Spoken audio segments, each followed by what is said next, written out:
Anak, ng Diyos, Espiritu Santo. Amen. Magandang araw sa ating lahat.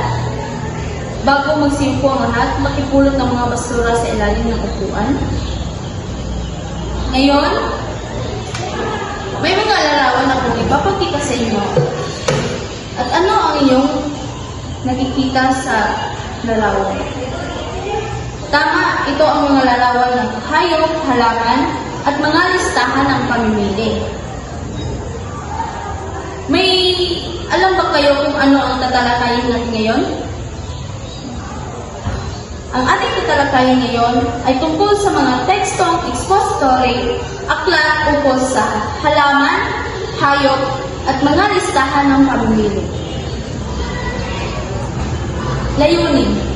Sa loob ng isang oras, 80% ng mga mag-aaral ay naiisa-isa ang isa, layon at ideya sa teksto sa aklat ukol sa halaman at hayop.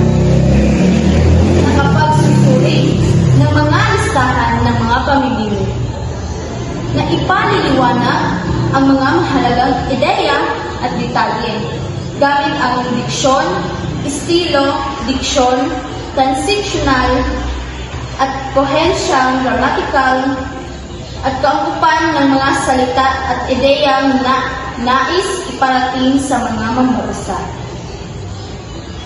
Una, pagpapaliwanag sa ekstrukturang suliranin at solusyon. Suliranin, ang pangunahing problema o hamon na kinahaharap ng isang paksa. Solusyon, ang mga posibleng hakbang o paraan upang malutas ang mga problema. Halimbawa, suliranin, pagkaubos ng mga puno ng nara dahil sa illegal logging. Solusyon, pagtatanim ng mga puno at mahigpit na pagpapatupad ng batas laban sa pagputol ng mga puno. Mahalaga sa aralin. Layunin itong mapalawak ang kamalayan ng mga mag-aaral sa pangalaga sa kapaligiran, sa halagaan ng pagkakaisa at pagbukas ng mga suliranin sa komunidad.